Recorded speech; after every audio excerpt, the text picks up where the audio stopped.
So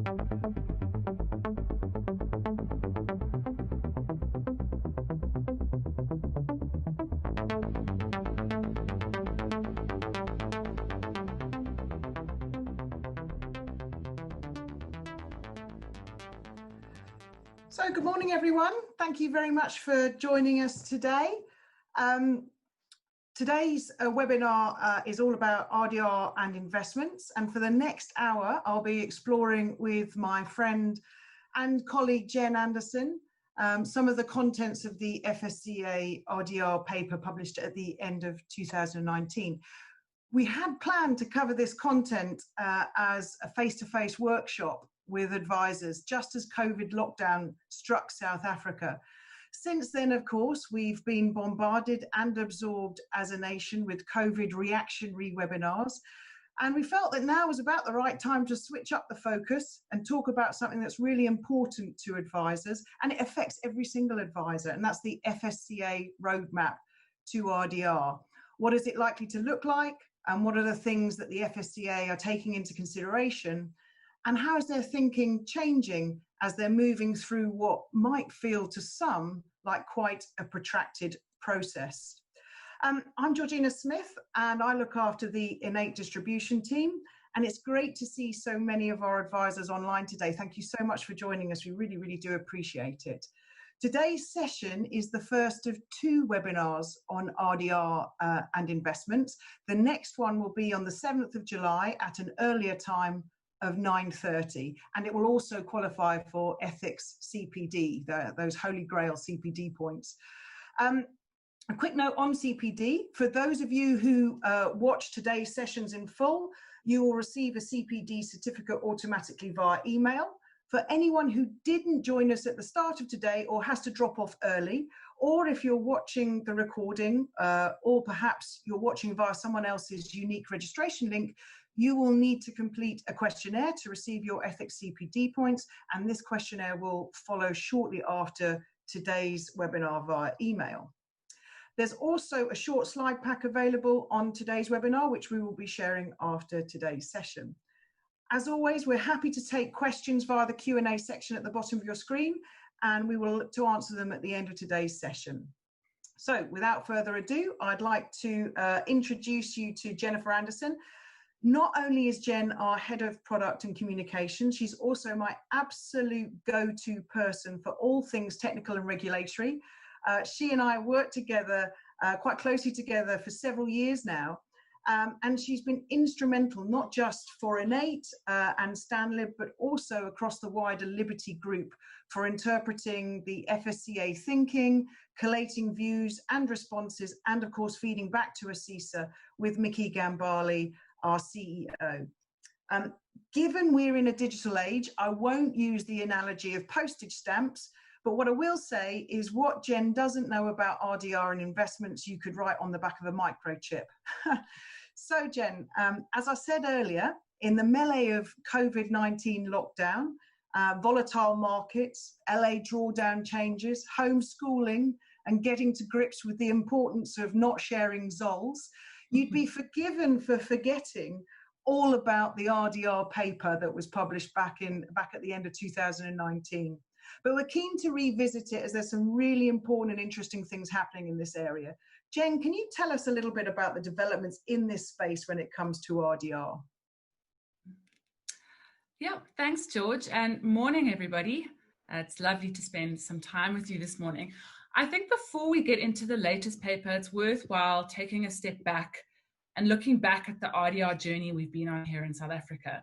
And it started quite a while ago. So the first RDR paper came out in December 2014, and it consisted of 55 proposals that spanned the retail investment and risk insurance space.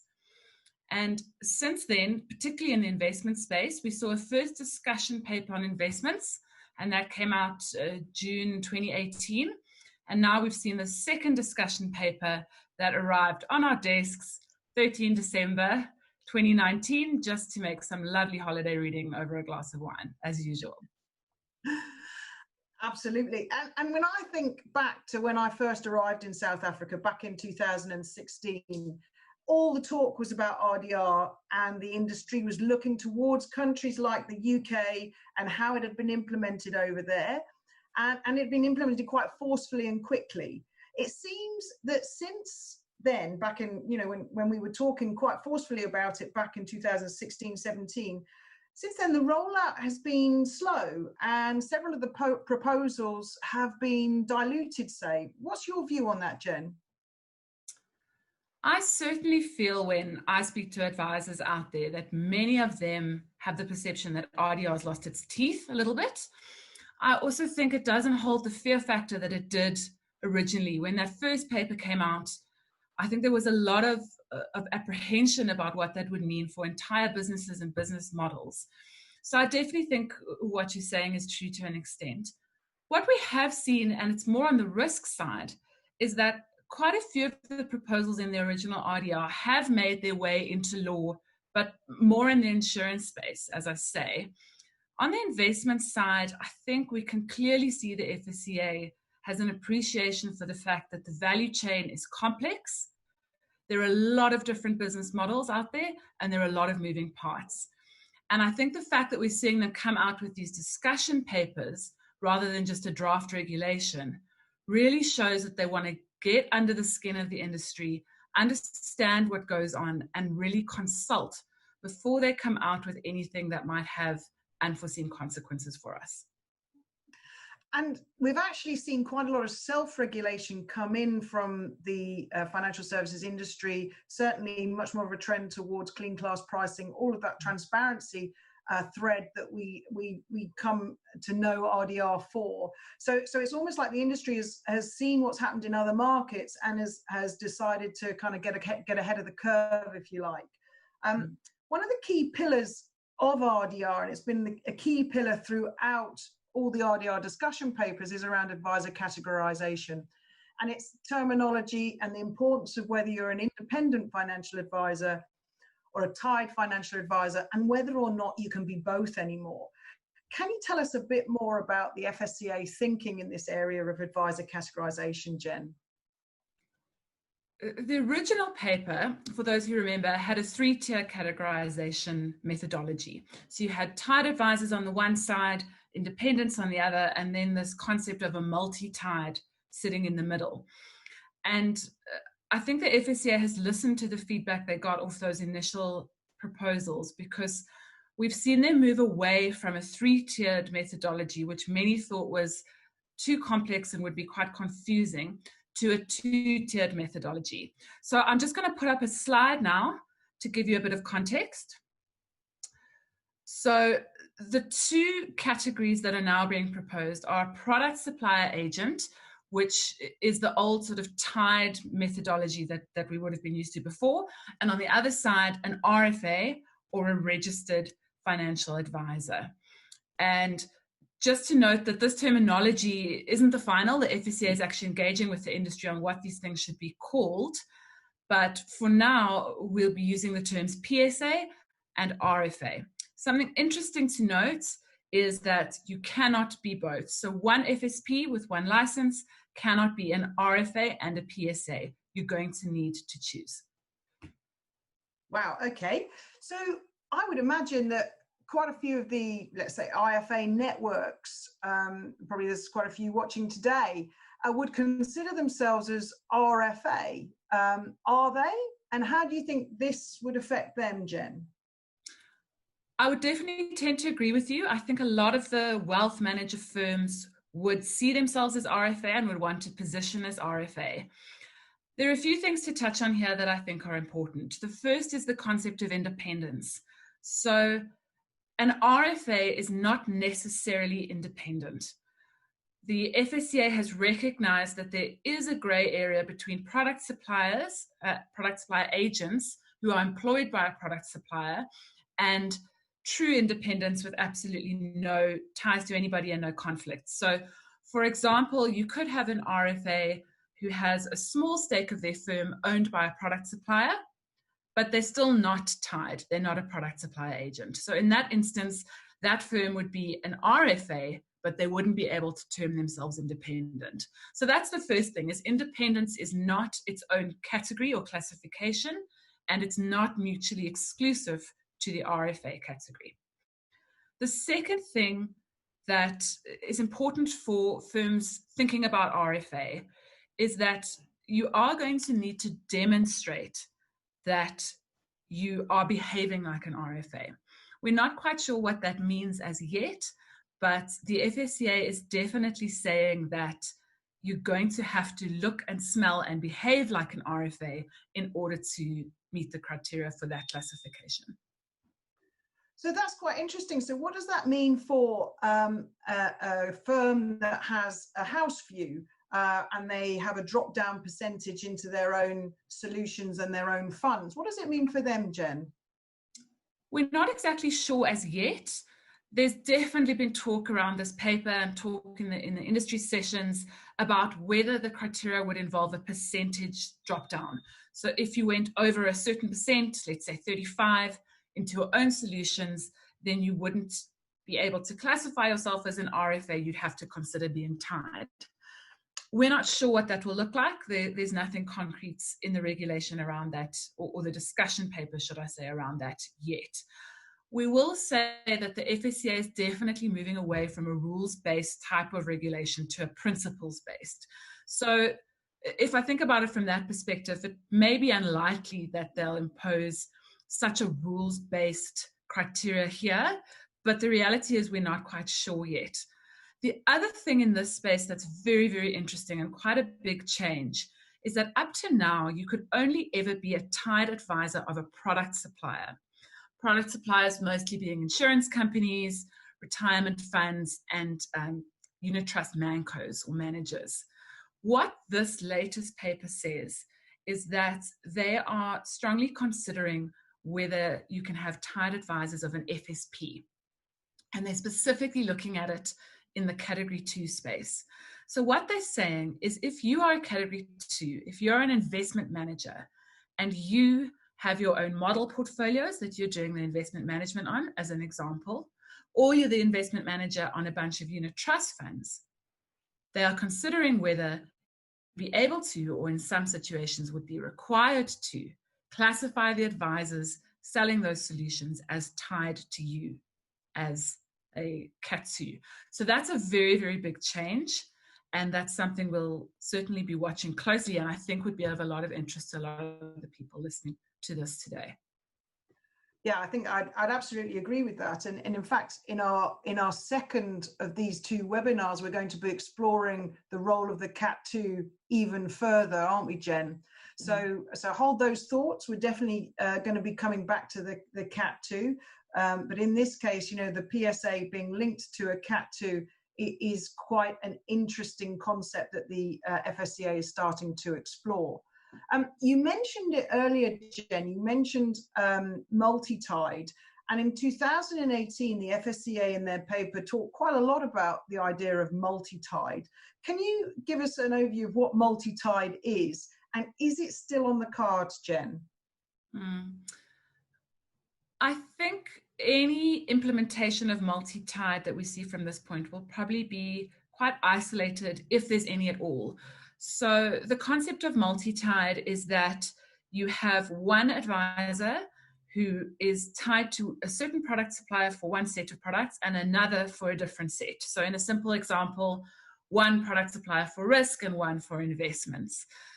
And I think the industry has provided the FSCA feedback to say that is quite complex and complicated. I think product suppliers would be concerned about how do you really keep Chinese walls up as to which product supplier is responsible for which behaviors and activities of that advisor. And I think there was concern that it would be confusing for clients as well. Now, on one day, the client's walking in with a red hat and the next day a green one.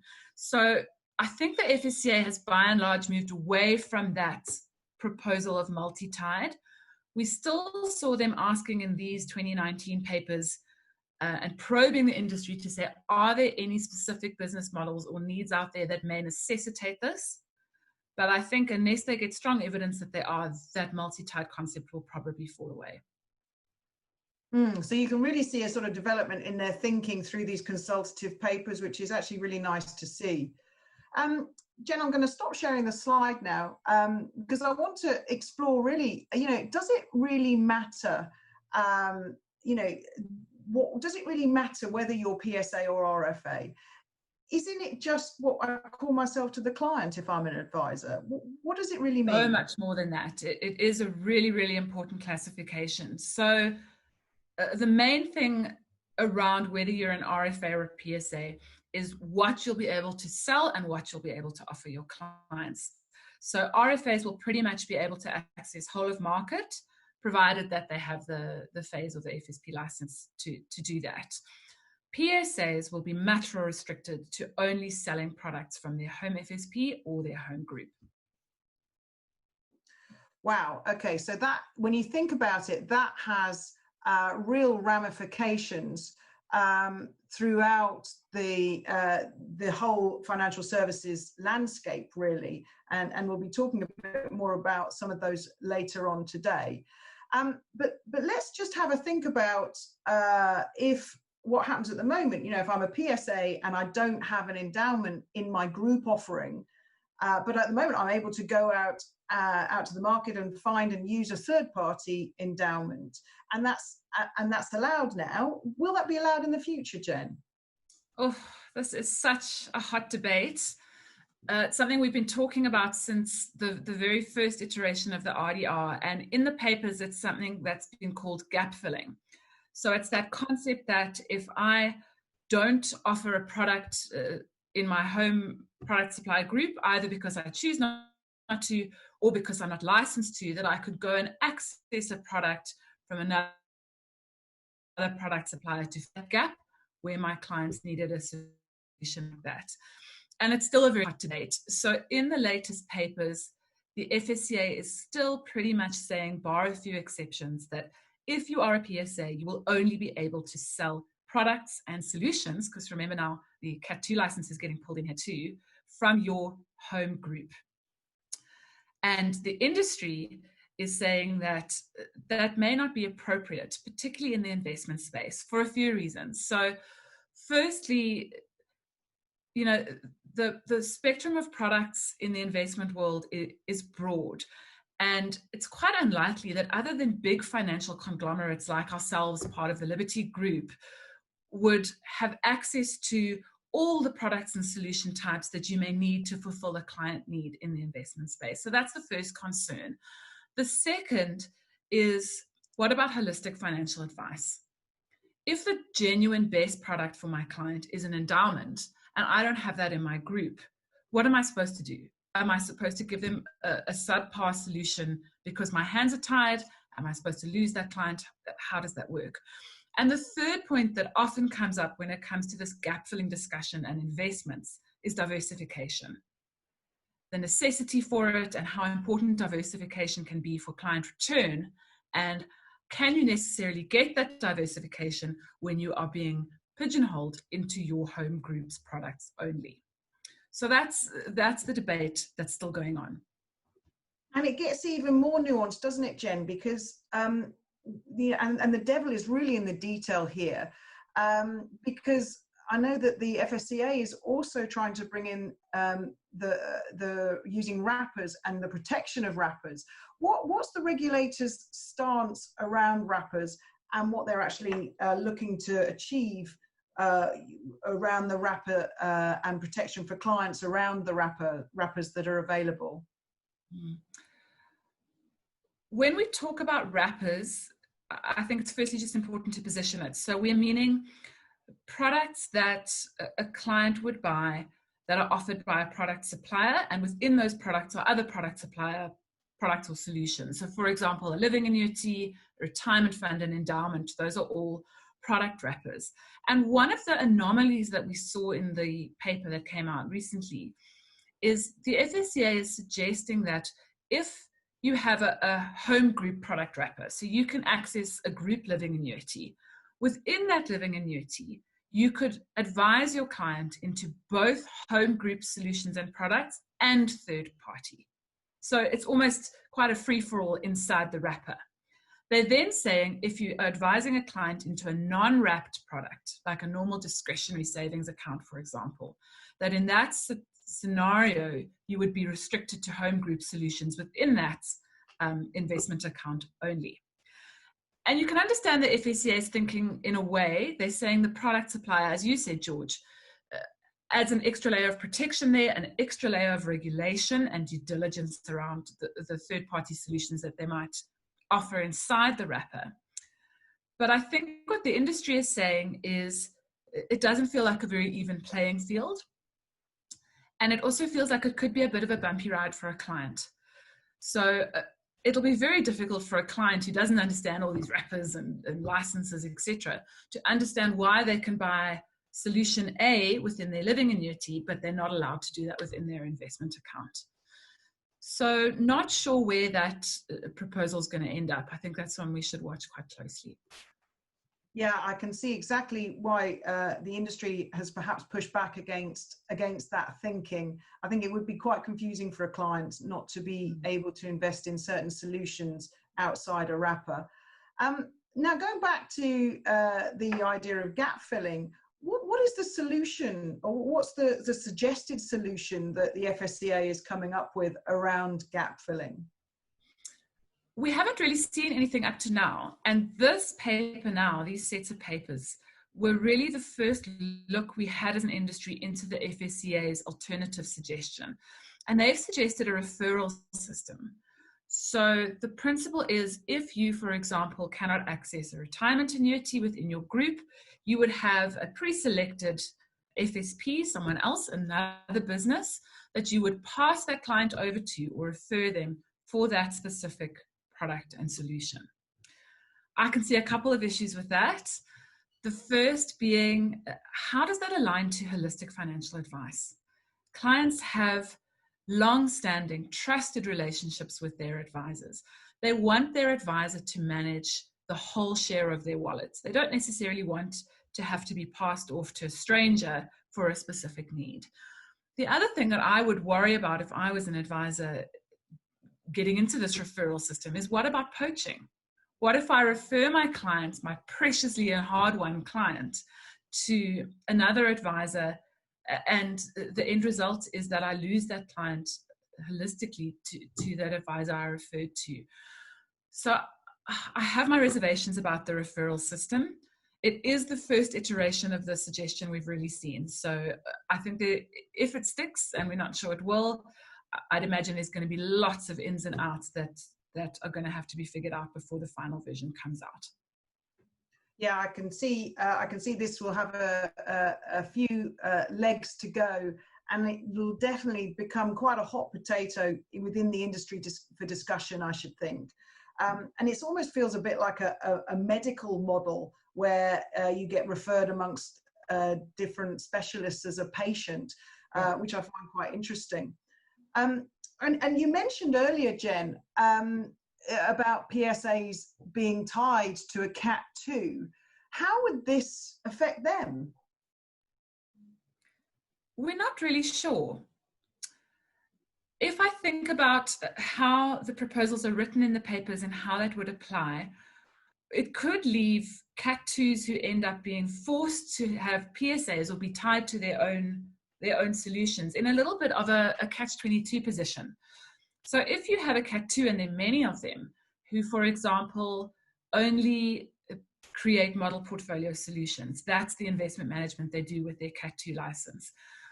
Very few of those Cat 2s would be part of a group that also has a Cat 3 license or a living annuity product, endowments, or retirement fund products. So if they're not allowed to use those types of wrappers and others from outside of their FSP or their group, how are they going to place clients into their model portfolios within those wrapper products, which is how it's so often done at the moment? I'm not sure if this was an oversight in the paper, or if the FSCA is thinking that all of those types of Cat 2s will actually be RFAs.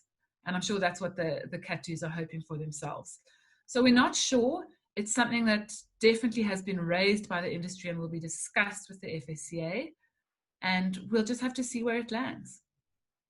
And of course, there is so much talk there was so much in this paper about the Cat2, and in fact our next session on the 7th of July is going to be dedicated to the role of the Cat2 and how the discussion is changing around that license. So do come back and tune in to that session. So Jen, it's clear that there are some key changes coming between the way PSAs and RFAs, or tied and independent advisors, operate. And this could fundamentally change the way advisors in each of these categories serve their clients. So it's really worthwhile getting up to speed with what the FSCA thinking is around this. What does this mean for existing arrangements for firms, and transitioning perhaps from the place we are now, the situation we are now, into perhaps the new world that the FSCA is envisaging? Typically, that type of information is only really shared by the regulator when they issue the first draft of the regulation. It'll be actually part of the draft, usually right at the end.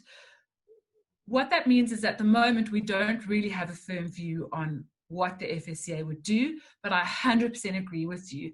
This issue will be absolutely key for the industry as and when something actually rolls out into law in this space. And there's two options that the regulator could really go with here. The first is to vest.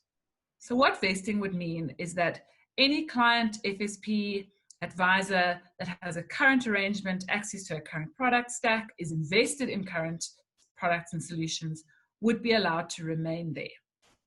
That's obviously a much easier experience for clients and advisors because it doesn't involve a lot of change to existing relationships. But I would imagine the FSCA would be wondering, if they do that, will these regulations have enough impact and achieve the outcomes they want? Because the industry is quite mature and there's lots of people already in these solutions. And the other side of the spectrum would be a transition arrangement where the industry is given a period of time, and it could be a year, all the way up to potentially 2 or 3 years, to say, this is the current state, this is the end state in terms of regulation, and you've got this transitionary period of time to get yourself to that end state. That would obviously be quite a painful road, depending on the business model you're in and the nature of the final changes when they come out, but obviously would mean more wholesale change to clients' experience and the industry that we're in. So it's key. It's something that keeps being raised in discussions with the regulator. So it's definitely front of mind for the industry and for them, that when we get to a place to actually start looking at draft regulation for this, we need to start seriously considering whether we will vest or transition, and if we do, what that will look like. Yeah, and you know, those two ends of the spectrum you've just explained there, Jen, you know, they have, one end particularly has some real ramifications for how advisors will look after their clients, and actually the road that the client will go on as well with their advisors. So there's some really gnarly problems that the FSCA is going to have to get their heads around, I think, in the coming months and papers, I think. Before we move on, I want to dip to the questions. Just one question has come up, which I think is really relevant right now. And it's from Martin. Thanks so much, Martin, for coming on. Would PSAs have a lower perceived status among consumers than RFAs, Jen? What a fascinating question. And when RDR first came out, I actually had the privilege to sit in on a few customer engagement sessions, and it was real FBI stuff. We were sitting behind one-way glass, and all of these Joe soaps and normal people like the rest of us were being interviewed about their feelings around investments and products, and they were none the wiser that we were there. It was fascinating. And what we see, and it came out there and it really surprised me, and we've seen it both in South Africa and elsewhere in the world, is that this title of independent is less important to clients, or to a lot of clients, than we actually think.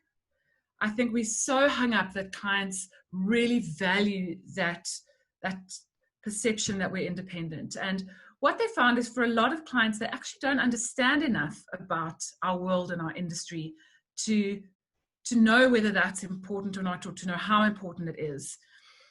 I do think that in some instances, being part of a big home group actually can be a good thing. It can provide clients a lot of comfort, and it really was a big surprise for me when I sat in that session that people almost wanted a home base of some of these big type firms that certainly aren't necessarily independent. So I think it really depends on the individual firm. It depends on your value proposition and how you've positioned yourself with your clients and how you deliver on that proposition. I think we'll actually see that neither is good or bad, but that, you know, it really is quite a wide spectrum. The other thing to keep in mind, though, in the PSA space, which we can potentially touch on in our next session, is this equivalence of reward issue. So that's obviously a big change coming down the line quite fast in the tide space. And I think that, you know, more than almost anything in the short term, is going to have quite a big impact on those big tide firms. Yeah, and you're absolutely right. The equivalence of reward and this change in what people might be able to offer, and in fact, something we're about to talk about next, which is moving between FSPs. I think all of this could change the landscape of the financial services industry quite considerably in the coming months and years. Before we move on to our next point, I just want to make a note about CPD, just for those guys who perhaps didn't join us at the top of the show. So a note on the CPD points. For those of you who watch today's webinar in full, you will receive CPD automatically. It's ethics CPD points today. For anyone who didn't join us at the start of today, or who has to drop off early, or if you're watching the recording, or if you're perhaps watching via someone else's unique registration link, you will need to complete the questionnaire to receive your ethics CPD points today. There will be a questionnaire which will be sent out via email following today's session. And don't forget to keep posting your questions. We'll get to those at the end of today's session. So thanks so much. It's nice to see them coming in. Jen, going back to what was discussed in the paper at the back end of 2019, one of the things I often hear from advisors is about how difficult it is to move between FSPs, particularly from the tied space or PSA environment to the independent space. And I know this is something that the FSCA has acknowledged and wants to do something about. Can you perhaps elaborate on their thinking here? And of course, given what else they're talking about, there's some real potential pitfalls here as well, aren't there? Again, the FSCA covered this in quite a lot of detail in the paper. I was quite surprised. I wasn't expecting it. There were pages and pages on what if you move PSA to PSA, PSA to RFA. They covered almost every single one of the options. So I can certainly say that they're thinking about it and they're starting to dig into the detail. I'm not going to cover all of it today, certainly, but a couple of things that I think would be of interest to everybody who's tuning in with us today is, firstly, they are quite clear that if a client wants to be serviced and advised by a specific person, by a specific advisor, they should be allowed to do so. And they shouldn't be prevented from accessing that advisor. For example, if we have an advisor leaving a firm and joining another, there was a comment about restraint of trade, and there shouldn't necessarily be restraints of trade in place that prevent clients moving with that advisor should they choose to, should they want to continue to have a relationship with that person. So that could be quite a big thing. I think there certainly are quite a lot of restraints of trade in the industry at the moment, and the FSCA is starting to look at that. The other thing that they're digging into is really the nitty-gritty practical detail of how do these moves work in conjunction with the licensing restrictions. So for example, if you have a PSA moving from one PSA or product supplier to another, and a client wants to continue to be serviced and advised by that person, that advisor, how will they legally do it when they're now no longer allowed to sell or advise on anything but the new PSA's products and solutions? And that's a kind of chicken and an egg type of problem. And I think it's good that we're starting to get into that type of detail, because these are real challenges and real things that are going to happen in the industry when these regulations roll out. Yeah, it's almost like they want to do something around helping people move between FSPs, particularly in the PSA space. But if they move from a house that that offers a much broader range to a house that offers less of a range, how do you cope with that? And how can they even take their clients with them? And it's another gnarly problem that the FSCA is going to have to get their heads around in the next, in the coming months and discussion papers, I'm absolutely sure. Another thing I'd like to touch on as well is KIs and multiple licenses, Jen, if I may. It's one of the areas which you and I think is of absolute key importance to our audience. In fact, when you first read the paper and shared it with me, you'd circled in bright red on the paper, George, this is really important for our advisors. I think you even wrote me a separate love note on it as well, Jen. Thank you very much. So would you like to speak a little bit about this and about what's going to be important in the KI and multiple license space, and how it could be really, really significant for our advisors watching today, Jen? Certainly. Let's throw up a slide for this one as well, I think, please, George. Mm-hmm. This is something that's certainly been touched on in the previous papers, but this is the first paper where we saw something pretty firm come out in the key individual space specifically. And it's that a key individual can only operate on one FSP license. And I read this and I thought, oh, this could be a big deal in the Cat 2 space specifically. So what I've certainly seen happening is that to be a Cat 2 individual, you need obviously to meet certain fit and proper requirements. And those can be a bit tricky to get, and you can't get KI experience under supervision either. So what you can quite often see is almost a rent-a-KI type of scenario where we have a professional KI sitting and holding that position across a number of Cat 2 FSPs. The FSCA is saying they don't like that. They are not convinced that that KI is able to provide proper oversight, management, and control over all of those businesses, and they want to put a stop to that. And that's actually quite black and white in the paper. I do think that for certain Cat 2s that could be quite a big change to their business model. What they do say, though, is if you've got more than one FSP in your group, then you can have that KI sitting across those licenses. And I think that's quite sensible. You don't want to have to hire a whole lot of extra people just to put a bum in the seat. Yeah, and I mean, it's interesting. It almost feels like there's another barrier to entry there coming for new firms trying to set up. And that's with some other Cat 2 changes, which I know that they're thinking of, kind of brings another layer of complexity, if you like, to someone trying to enter the financial services market. Would you agree there, Jen? Certainly could be the case. In our next chat in a couple of weeks, we're going to look at the potential that the Cat 2 license and the requirements for that could actually become more stringent and become more difficult to get. It's definitely something that is being proposed in the paper and being explored in a little bit of detail. So I think that, coupled with this change, which means you actually have to basically have someone who is solely employed by your business as your Cat 2 KI, could certainly raise the barriers to entry. And I think it's one of those things that's so difficult for the FSCA, because on the one hand, they talk a lot about not raising barriers to entry. And they talk a lot about inclusivity and trying to be inclusive, both for advisors and for clients, to try and expand the people that can actually access financial services within our market. So they're in a really tough situation here.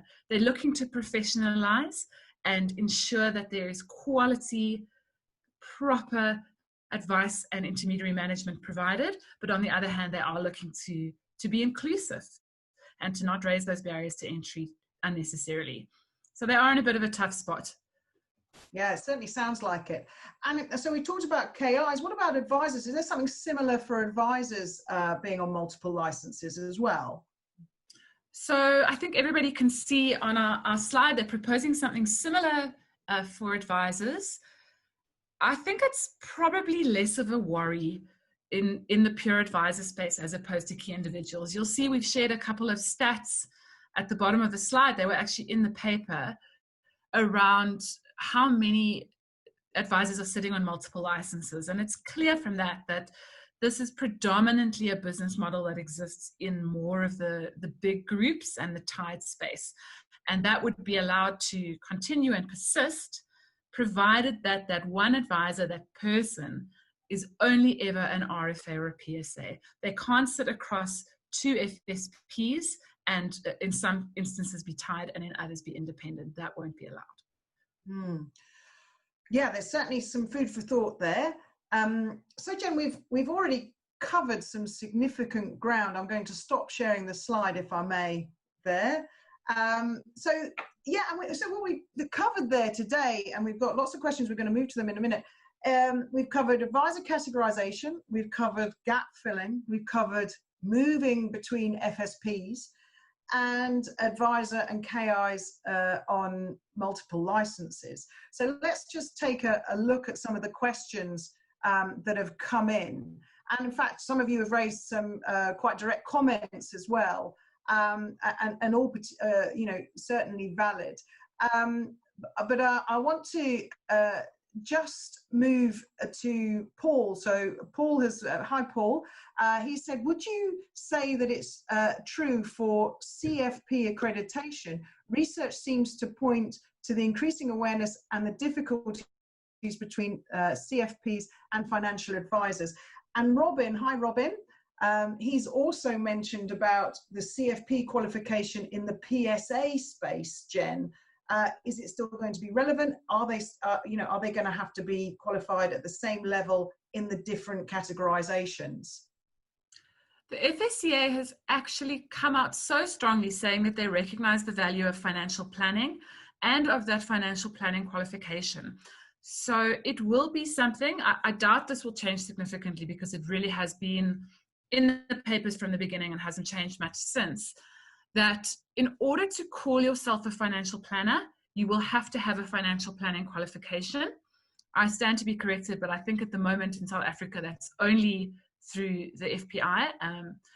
And you can be a financial planner both as a PSA and as an RFA. It's almost an extra qualification, an extra title and role that you'll add on to the top of your existing qualification. So the FSCA, I think, definitely values it. And, I think people that are registered as registered financial planners will come out of this very well because they will now be the only ones who can use that title. Yeah, I would agree with that most definitely. So someone who's anonymous has said the restraint of trade sounds like a move in the positive direction. That's the movement between FSPs that we spoke about earlier. And these are challenges that advisors are experiencing. I know firsthand, from speaking to advisors, that it really is very, very difficult. And different firms handle it in different ways. Do we know when this could potentially come to the fore, these new regulations, in terms of actually making this freedom of movement a bit easier? Unfortunately, we don't. And I really wouldn't get my hopes up that it would be anytime soon. As I say, we're only at discussion paper point, which means just practically we would typically go to at least one set of draft regulations, if not multiple sets of drafts, and then to the final version of the law that gets promulgated and gazetted. This won't necessarily be an all or nothing approach though. So what we've seen in the risk space is they didn't take all of the risk-related proposals and dump them in one piece of law and take that through that pipeline and that process. So if they feel strongly about something and if the industry is aligned with them, there's nothing to say that they won't take pieces of the items and the proposals in these papers and put them into specific pieces of law. So that, for example, could go into a fit and proper standard, or there's many mechanisms that the regulator can pull and use to implement specific parts. I wouldn't hold my breath for anything in the next year or two on that one, though. So we've got some legs to go yet on some of these hot potatoes that are going to be discussed further, I'm absolutely sure. Another question from someone that's come in anonymously is, if it's only one KI per license and the KI dies, how does the FSCA propose the company quickly appoints a new KI to replace the deceased KI? Excellent question. And it's something that luckily the FSCA is already considering. So on that slide that we put up around this multiple license issue, you'll see at the bottom, and when we share the slides, it will be there. There is this concept that they're starting to think about called a reserve KI. And that is exactly what that principle is trying to solve, is this issue of succession and continuity in the event that there's only one KI and they pass away. The thinking there would be that you would appoint a reserve KI. They wouldn't necessarily sit on your license, but they would be recorded in your records with your compliance officer and potentially even with the FSCA. And in the event that your KI passes away, they would automatically take over as the KI of the business. Whether that means that they can't be on another license or whether they'd just be allowed to take over for a period of time, you know, this is where we've really got to delve into the detail and make sure all of those nuances are addressed. And just to sort of cover off the KI side of things as well, you mentioned about KIs and Cat 2s. El-Marie, hi El-Marie, thanks for joining us today. Also says, would it be applicable to Cat 1 license re-KIs as well? Yes, yeah. It definitely would. It'll be across the board, Cat 1, Cat 2, Cat 3, Cat 4, all of us. Now, I've got another one for you here, Jen, again from someone who speaks anonymously, and probably anonymously because he's talking about backhand agreements. Will there be a change in legislation or backhand agreements between companies going forwards? For example, an advisor change instructed by clients, but commission or income continues to be paid across from the original FSP. So we're going back to this movement of between FSPs here. What do you see, or have we seen anything in the paper that may well address that, you know, onward payments when you've left an FSP? We have. It's addressed very specifically in the paper to say that that won't be allowed. I see. So you won't be allowed to earn commission from a client who you no longer service, I think is the more specific example. Whether that client can pay you advice fees on the other side is something to be discussed. They're also saying that they're not sure, they being the FSCA, they're not sure they like the client being charged any commission whatsoever by the product supplier when that client is no longer advised. That's quite a hot topic. The product suppliers are saying we've got a ton of costs. It's not just that physical advisor that gets paid off that commission. It's a whole business that goes around it and supports it. From the client's perspective, and I think the FSCA is trying to put that hat on, they're saying, well, no one's looking after me, so what am I paying for? So that is something that came up. I think that's something that we'll see discussed in a lot more detail. But the principle is you will not be able to earn a fee unless there is a demonstrable service and value being added to the client. That's the overarching principle. Wow. Okay. I've got a great question here from Johan Bossoff. Thank you so much. I knew I could rely on you for such a terrific question. If you are tied to one company and you take on a client who comes from another product provider, e.g. a Liberty product supplier, takes on a client from Discovery and with Discovery only products, will the Liberty agent be able to advise the client on the Discovery products by doing a replacement, which happens very often? Surely the replacement is advice, as the one insurer product provider is saying their product is better than the other. I think some of our audience have actually read these papers, because this is all stuff that is covered, interestingly. I think if the move is from tied to independent, it's a bit easier, because what the FSCA is saying is that independent can't be denied advisor code or a terms of business relationship with, let's just use Discovery in the example that was given. Discovery can't deny the independent advisor that access, and then they should be able to advise on those Discovery products should they wish the client to remain there or to gradually replace. It gets a lot more tricky, and that's the example you and I touched on a bit earlier, when it's a move from tied to tied. Because now, let's say we've got to move from Discovery to Momentum.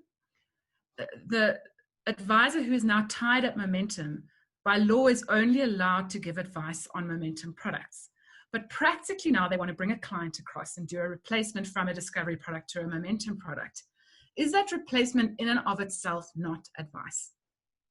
And there was a lot of discussion around this, both internally inside the group and in external forums. And the debate is, well, surely you can move someone out of one product and into another without providing advice on the product that you're requesting that they replace. I'm not always sure it's that simple. And what is advice and where does advice start and stop is very much part of that conversation. So unfortunately, I can't provide a concrete answer other than to say it's something that specifically came up. It is being discussed, and I think at the very least we're seeing the FSCA recognize that that is a need. You can't end up stuck in this catch-22 with a client who almost can't move because their advisor is unable to advise them out of their legacy products. Yeah, and I think what Johan's really kind of expressing there is that movement from PSA to PSA. If I'm moving and I've only got a basket of products I'm able to use in one place and another basket of products I'm able to use in another place, and there's no gap filling that's allowed, what do I do? Is that really advice? And all the gnarliness that goes around that, I think, is very interesting and will be quite difficult for people to kind of navigate their way through, I would say. Most definitely. And you can imagine it getting quite messy.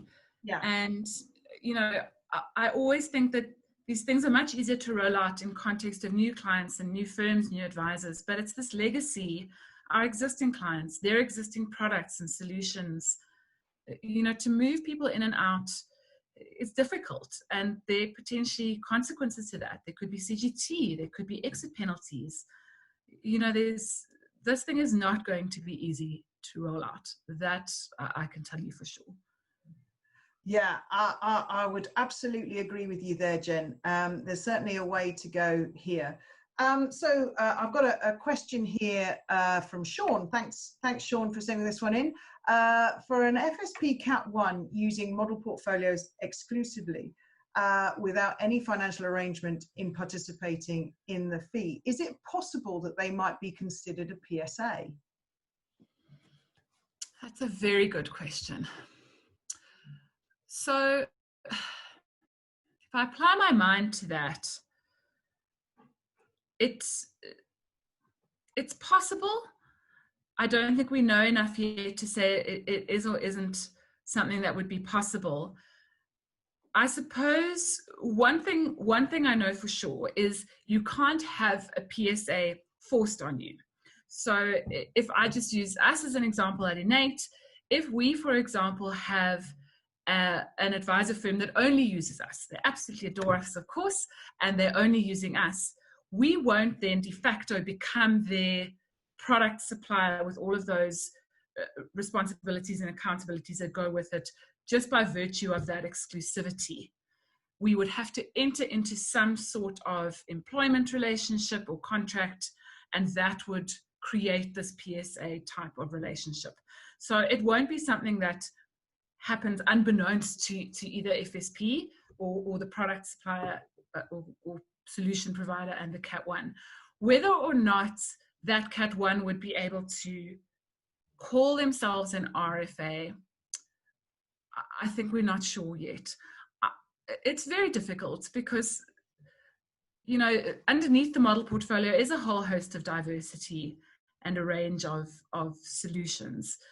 But I would think that once we see more about the RFA requirements, hopefully they'll be sensible and they'll be practical and they'll represent the reality that of all of these arrangements. And I think there is such a spectrum, and that's why we're seeing this move quite slowly.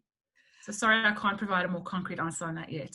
No, and it also speaks to what we spoke about earlier, which is looking at the house view and the drop down, and actually maybe putting some rules around there, even though rules is not really the way the FSCA is wanting to go. But you can see them perhaps spending a lot more time investigating how much drop through is coming through into house views, those sort of ideas, can't you? So yes, I've got one from Andrew here, Andrew Clayton. Thanks so much as well, Andrew. Please talk in a little detail of what all this new regulation is trying to stop. Is it to stop double dipping? What's the broader kind of need or message from the FSCA? What are they actually trying to stop? Or what are the practices they really don't like? If we look back to the original 2014 paper, they actually laid it out quite nicely there, and I can't recall it off the top of my head. There were about 5 really overarching themes and goals that they were looking for in terms of this RDR. They're definitely looking for fair client outcome, and they're looking for a total unwind of things that have unforeseen conflict of interest. So they want the client to be able to understand, and we always use this example internally, so anyone internal who's listening will be very bored of this one, that when you walk into a BMW dealership, you know you are going to be sold a BMW. And there's all sorts of nuances we've gone around there, or the second-hand part of the store, and I won't get into, but that, in a nutshell, I actually heard that from the horse's mouth from the FSCA a number of years ago. They're trying to make sure that clients understand who they are buying what from. That's a big thing. Andrew's then spot on. They are worried about double dipping. And by double dipping, they mean the client being charged twice for the same service. And they obviously don't want that. And they want more transparency in charging so that it's easier to see that. It's easier to see I'm paying this in this bucket for advice, this for investment management, this for administration, etc., etc. They don't like when things are mixed together and hidden and are not easy to see what you're paying and to who. So those are definitely a few of the things that the regulation is aiming to stamp out. And maybe when we do our next one on the 7th of July, we can perhaps start by revisiting those 5 or so overarching points that the FSCA is really trying to stop. And that will be, I think, a great answer to Andrew's question there. Alan, thanks, Alan. Thanks for coming on. I knew I'd get a question from you. And he's actually asking something which I think we will cover in a lot more detail in our next session, Jen. But I'm going to put it out there because there are quite a few questions and unanswered thoughts, if you like, around the Cat 2. So Alan says he would appreciate any comments on the proposed categorization of Cat 2 advisors. In addition, the potential splitting of Cat 1 and Cat 2 licenses from one FSP into separate entities. So we don't want to give away all our box of tricks that we're going to be covering on the 7th, but perhaps you can just allude to it in some way so that we can actually cover it in more detail on the 7th. The Cat 2 license is really at the heart of both the 2018 paper and covered significantly again in the 2019 paper. And it is something we're going to cover in detail. There are changes coming down the line for the Cat 2. Whether or not those changes involve a lot of disruption for existing Cat 2s in the industry, I can't be sure as yet. Definitely seeing one thing which I think is great, which actually came out of the 2018 paper, is that the FSCA is recognizing the importance of model portfolio solutions in our market and for our clients, and is elevating, if you like, model portfolio solutions to be on par with all other types of investment management, which we think is spot on. You know, whether you're managing investments via one structure or another doesn't change the nature of the work you're doing. and shouldn't change the nature of the regulations that apply to you and the things that you're accountable for. So that's that. I won't give away too much more in today's session. In terms of Cat 1 and Cat 2, that was something that was mentioned in, I think, both of the first two papers. There isn't a lot about it in this paper, but I think they're moving away from that, from saying if you want a Cat 1 and a Cat 2, you have to house them in different FSPs. For me, I hope they do move away from that. I think, again, it's just a barrier to entry. Firms with a lot of money, with a big client base, will just create another FSP, another company, another set of audit bills to pay, and they'll carry on doing the same type of business. Smaller firms may not have that opportunity because it costs money. So I get the feeling they're moving away from that thinking, and they're moving more towards an approach where you could have both of those licenses in one FSP. Wow. That's a nice little teaser to lead us into our second session. As I said, that's going to be the 7th of July at 9:30. There are a few unanswered questions which we'll make sure we answer either in a follow-up document or we'll tackle them at our next session. But now we're rapidly running out of time now, Jen. So it only leaves me to say thank you so much for your time and your insights and your knowledge as always. I truly appreciate it. And I've found it really interesting to put into normal layman speak, which is what we kind of need really, the FSCA's consultative thinking and how that's changing. And then understanding how that affects both our advisors and clients. So really only leaves for me to say thank you very much. And I look forward to part 2 of this discussion on the 7th of July. Thank you very much. Thank you so much. And thanks so much to everybody for joining us. It's been such a pleasure. Absolutely. Okay, that's it. We'll look forward to seeing everyone on the 7th. Thank you very much indeed.